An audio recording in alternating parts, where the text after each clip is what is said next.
So let me introduce Secretary Perry. He's the 14th Secretary of Energy. Before becoming Secretary, he was the Governor of Texas, as all of you know, for 14 years. He's a veteran of the U.S. Air Force, a farmer, a rancher, and as we learned over and over today, he's passionate about education. We are honored to have him here today. In fact, as many of you know, or suspect, or actually as you know, he's visited all 17 laboratories now in the last year or so since he's been secretary. I warned him I would say this. He obviously saved the best for last.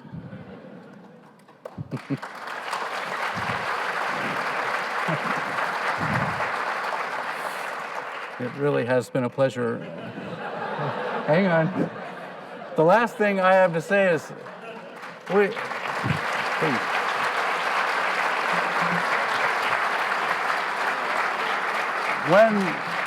the secretary was at Ames Laboratory last week, he said he should get a gold star for visiting all 17. That's a Brookhaven hat with a gold star on it. Perfect. Doon, you're the best. I think I'm on. Can you all hear me all right? I'll probably walk around out here, and I feel like Minnie Pearl.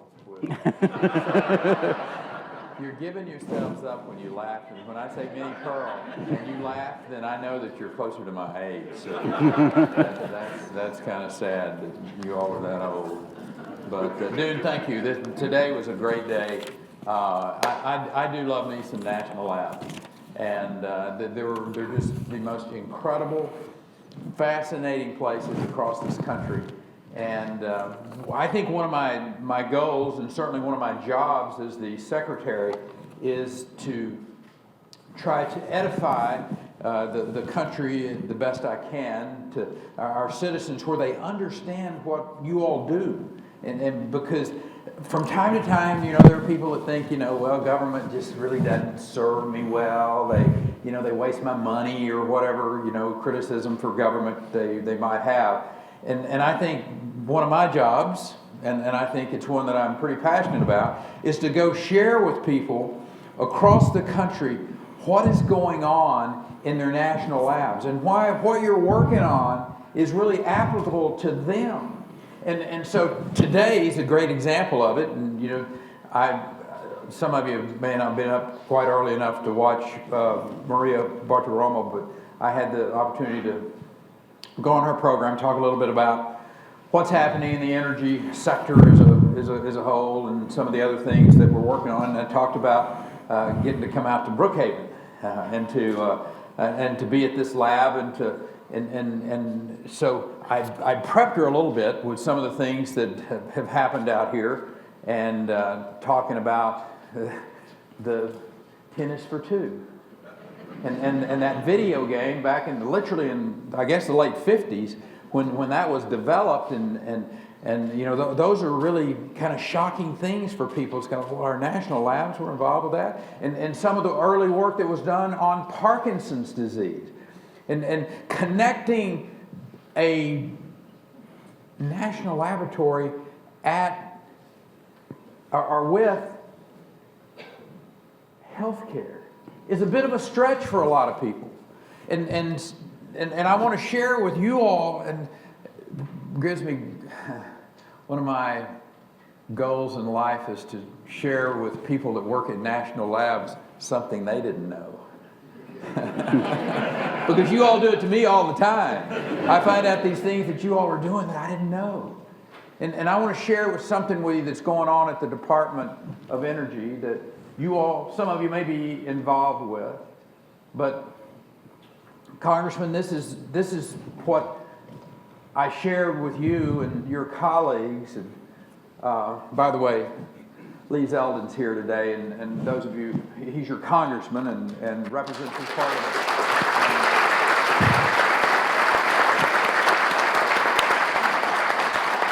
A guy that's really passionate about this lab, about what we do, about making sure that these dollars are spent in a good, productive way. And he's been very helpful in what I'm fixing to share with you, that we work on together. there's a little bit of back history here that you just need, you may know about me, you may not. I've been really, by some events in my life, I got really closely attached to, in this case, a young man who was physically and mentally impacted by his service in the United States military.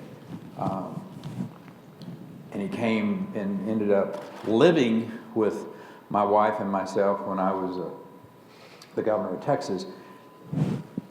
I just run into him by kind of an odd, coincidental grace of God kind of way out in San Diego, and I just made the passing remark to him, hey, if you're ever through Austin, stop by and see me.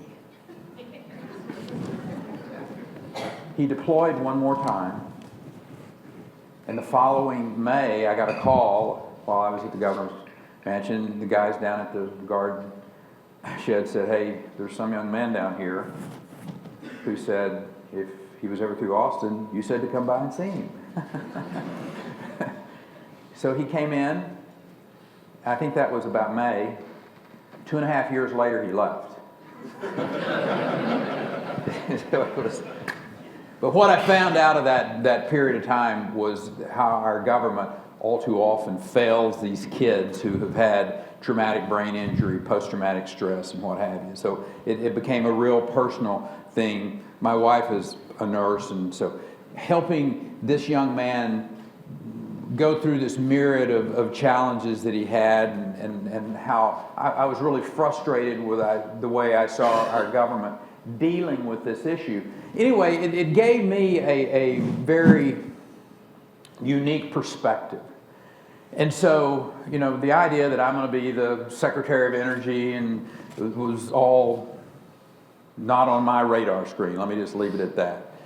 And when I got to the agency, I'd had this, Doon, I was sharing with you, in 2012, I started going through a process of education for me about what the Department of Energy does, and national labs in particular, because my alma mater, Texas A&M, was vying for the Sandia contract. So I got this real-time education about DOE, how it works, what goes on at the national labs, etc. And here I am, 4 or 5 years later, as the Secretary of Energy. And I'm introduced to the supercomputing capacity in our national labs.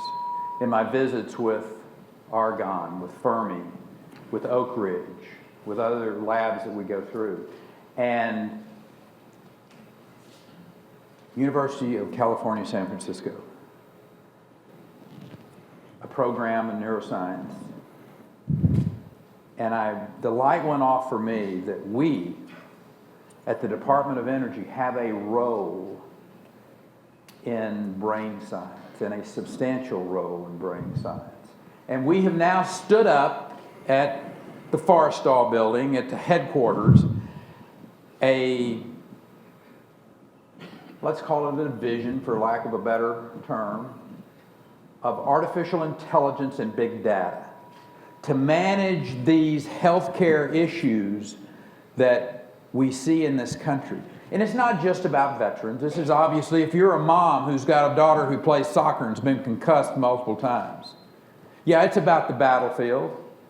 It's about an automobile accident, Ralph, where someone has been injured, and literally work that's been done because of our ability to compute and to get answers to these questions that took us literally months before to get an answer to, now down to a matter of minutes.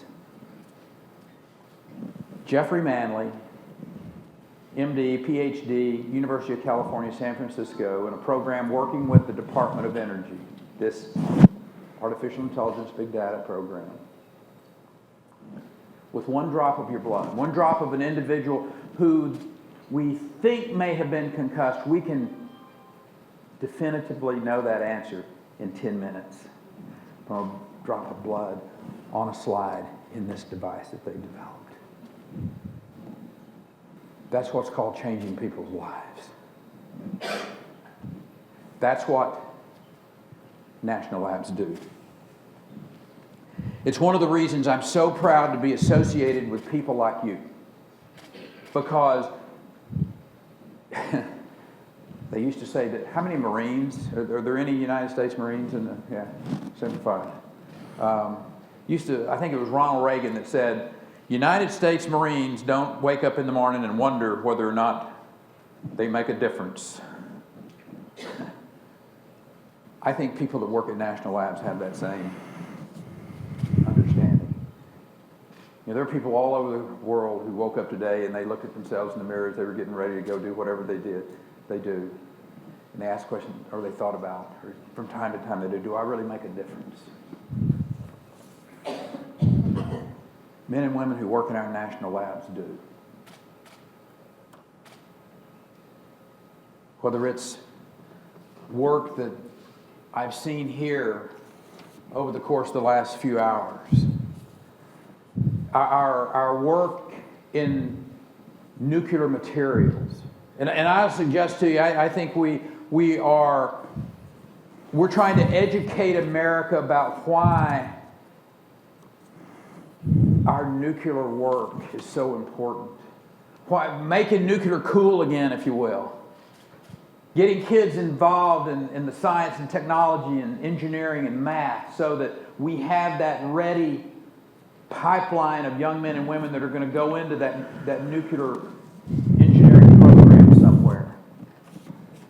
We have this great potential in this country. We are innovators. America is a unique place for a lot of reasons. One of the reasons is our spirit of innovation, of technology. And these labs are right at the epicenter of that. When you think about what's going on in the world today, I think about 15 years ago, I'm out on the East Coast at a conference, and there was a guy there giving a speech. And he was traveling around the country giving this speech called Peak Oil. That we had found all the oil and gas reserves in the world.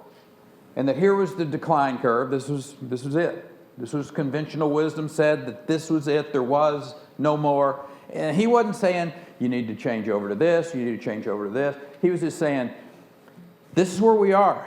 This is all the oil and gas that we're going to, we have found it all. Peak oil. Fortunately, there were some people at national labs. There was a guy by the name of George Mitchell, who was a geologist who graduated from my beloved Texas A&M in 1940. He didn't believe that. He believed that he had found a technology where you could go in and fracture tight gas formations and produce that.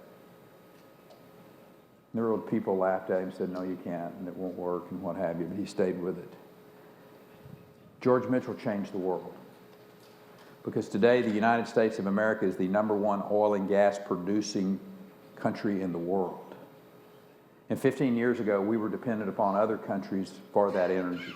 And today, American natural gas is going into 30 different countries on 5 continents. Not just delivering them ways to transition away from older, inefficient power plants, but also to free them from sources of energy from countries that might not have their best interest in mind. If you're in an Eastern European country and Russian gas is the only gas that you have access to, having an alternative to that might be a good thing. And I want to share something with you from the standpoint of why national labs, your innovation and your technologies made that possible. Because just hydraulic fracturing by itself, which is an interesting technology which allows you to, but it's the directional drilling. The horizontal drilling is what really made that the big world-changing event that it is. And those bits, those drill bits, they were having trouble keeping the polycarbonate on those drill bits.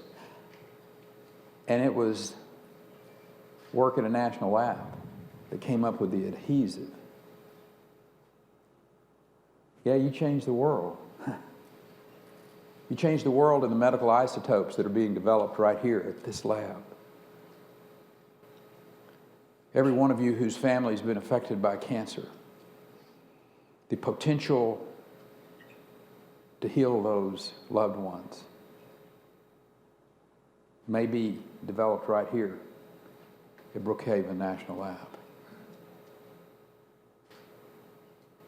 You change people's lives. You change the world.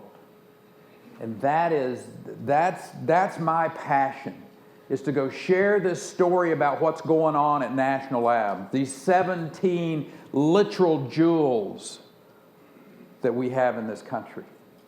The importance of the basic research, of the applied research, of the theoretical work that we're doing, that you all are doing. This is cool stuff. Listen, the best job I ever had in the world was being the governor of the state of Texas. I ain't gonna lie to you. Best job I ever had. But the coolest job I've ever had in the world is this one. And it's a great deal because of the national labs. I got a little bit of exposure early on that this place is unique. This DOE, this Department of Energy, is kind of maybe a little different than I thought it was going to be. And I'll give you a great example. One of my first outings as the secretary was in April 2017. I'd been sworn in maybe 6 weeks, and we had a G7 meeting of my counterparts, the European energy ministers, secretaries, in Rome. And I'd gone there, I'd represented the country. I was on an aircraft headed back to, I think, we were switching planes in Frankfurt, and I'd just gotten set down, and people were continuing to load the aircraft. And you know, sometimes when somebody will see you and they double take you, and you realize they recognize me from somewhere. Congressman, I know it happens to you from time to time. You'll be getting on a flight somewhere and somebody will. And this happened on this aircraft, you know. And I don't know. I mean, I've been the governor of the state of Texas for 14 years. I ran for president twice. I was on Dancing with the Stars. Right? I don't know which one of those it's going to be, right? But anyway, this guy recognized me, and I knew he was. And so he said, "Hey, Secretary," he gave me his name. He said, "I work with you." And I said, "Well, I hope you're happy about that." and so we took off. We got leveled off, and I went over and visited with him. And I said, "So where is it that you and I mean, he was over here in the European theater." And I'm like, "So where is it that you would be, that we work together?" And he gave me his card. And he's a DOE employee, and he works for Interpol. And it helped me understand a little bit of the global work that you all are involved with. In his case, it was non-proliferation of nuclear materials in the Eastern European part of the world. This agency is so involved with such a broad mission. And the areas of expertise and the brilliance that is in this agency, in particular in these national labs, is stunning in its import. I share with members of Congress, of the media, of the public, of the administration on a regular basis, why what you do is so important, and why the funding of these programs and the ability to have a long-term strategy in place is so important to this country and all the areas that our national labs in particular are involved with. And I hope and I feel very confident that the leadership of the labs, the partnerships of the private sector, the men and women who are in leadership roles there at the Forrestal building now, all share that same, not only excitement about what you do, but commitment to these national labs. So I just wanted to come and get my gold star, for one thing, so I'll wear it proudly. And I'll continue to visit national labs because I think the stories that they have, the impact that they're having on the world today is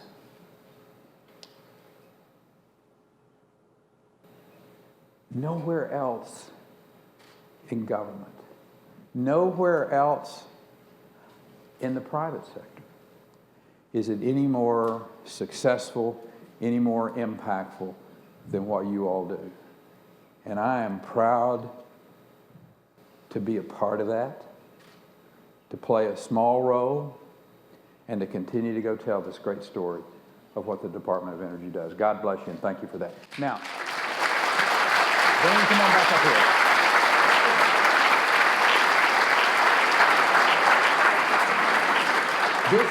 This is the fun part of this. This is the Doon and Rick show. And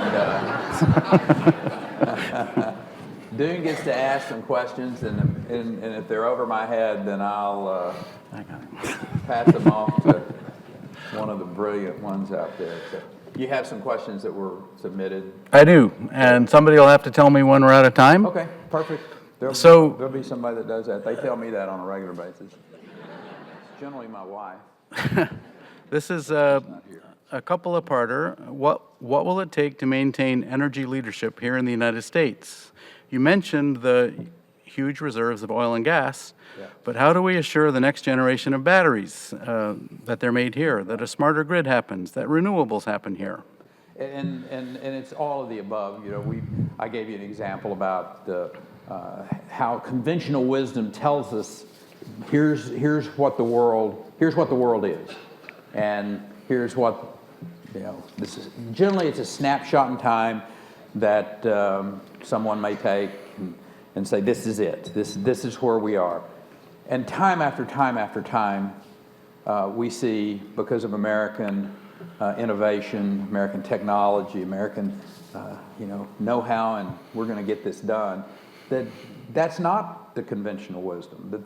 There's another track, there's another path.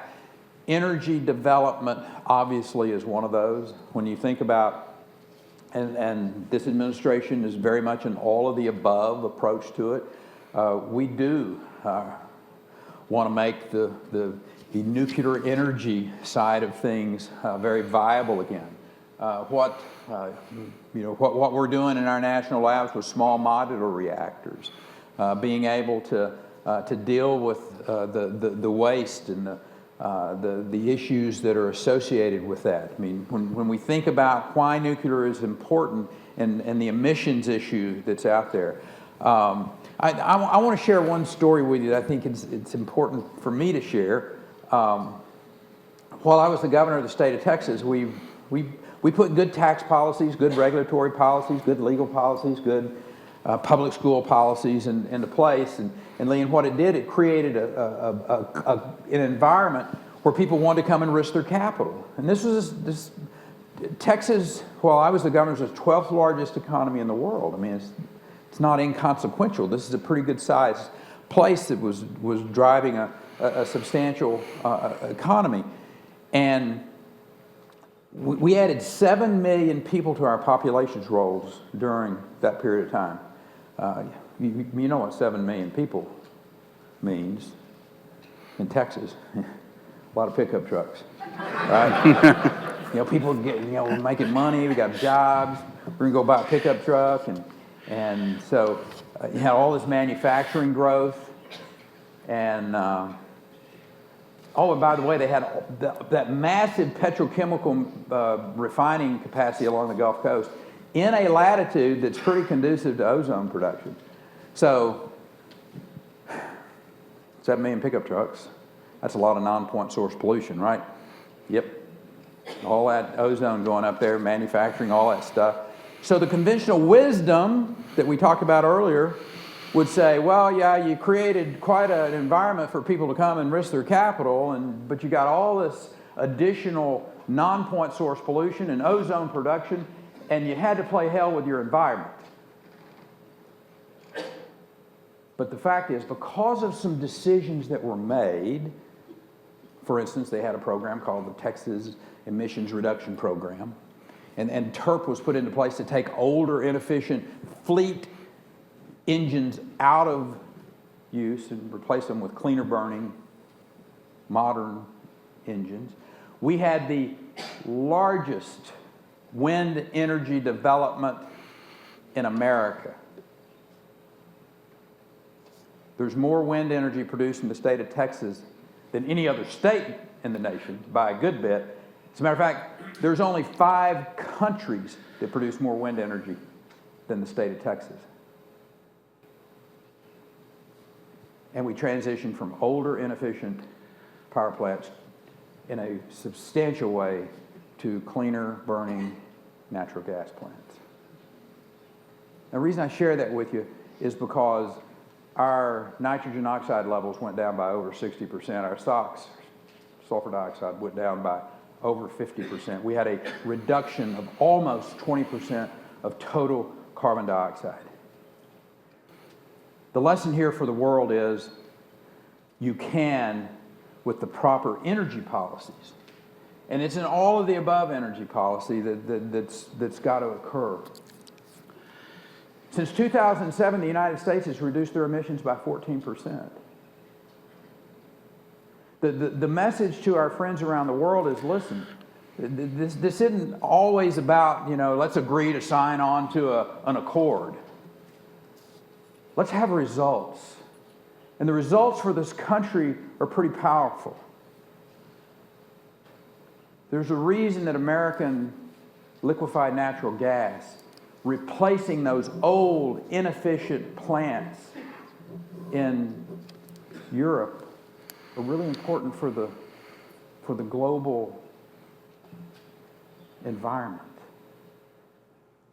And our national labs will continue to play a really important role in that, whether it's nanomaterials that you're working on right here at Brookhaven that are helping to develop either in the wind energy or the solar energy side. It's the battery storage that you all are working on in the private sector, partnering over here with Brookhaven. I've said this both publicly and privately. Battery storage, it is the holy grail of energy production. I mean, it's the potential of our energy sources, wherever they may be. We're going to need them all for the world that we live in today. So anyway, I kind of preached a little bit up. The point is, we're going to need an all of the above energy strategy, all of them, whether it's our hydro in the West, nuclear power, wind, solar, our fossil fuels, coming up with the ways to use this and to deliver that technology around the world. I mean, we were in India 6 months ago and sharing with them CCU work that's being done at some of our national labs. Brookhaven's been involved with that. So. Yep. Next question, sorry. You keep answering I all promise these. I will be shorter. You keep answering all these questions. But what's your view of the DOE's role in advancing climate science? listen, DOE is going to play as important a role of any agency in advancing climate science and results. I'm a big believer that you got to show results with what you're doing. So we've already talked about that in a couple of ways, but you will continue to see our innovation, our technology leading the world and working with the private sector. I can't tell you how important it is I think it's a troika. Universities and a partnership with the university, and you got that with Stony Brook, with labs and with the private sector. I think the three legs that we sit upon, that foundation of those three, is what's going to drive us with innovation on, whether it's climate science or whether it's with the results of energy alternatives that allow us to have a continued positive effect, and then getting that out to the world. I think it's so important for us to to have these relationships with.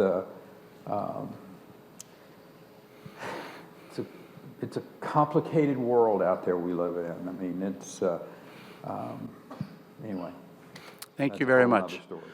So that's all we have time for. We're done. Yep. Thank you very much. All. God bless you, and thanks for letting me do it.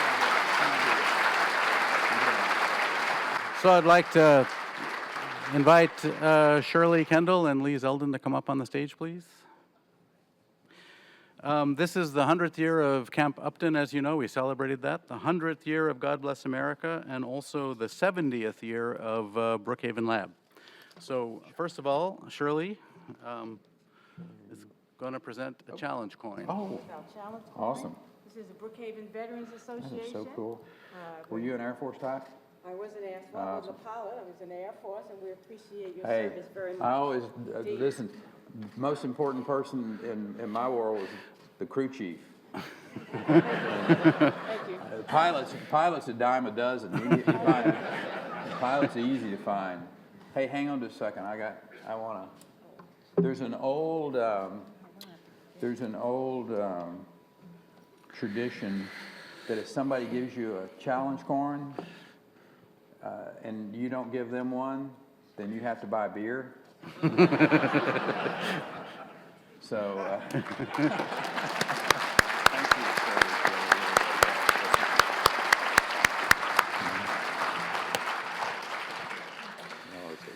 We also have a framed photograph of Irving Berlin and his first draft of the lyrics to God Bless America in honor of the anniversary. That is so cool. Thank you.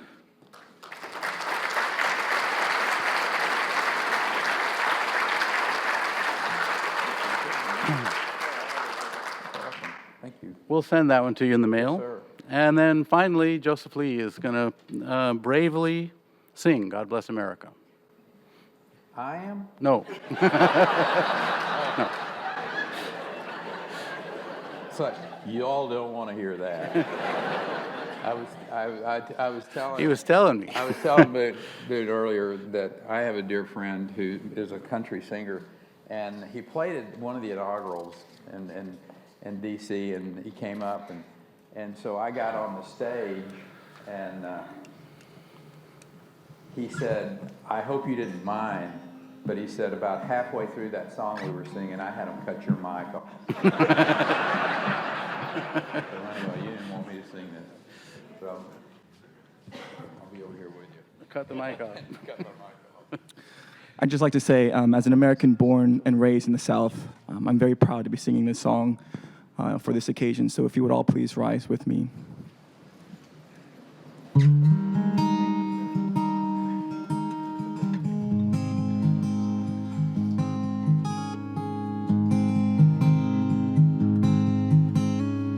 God bless America, land that I love.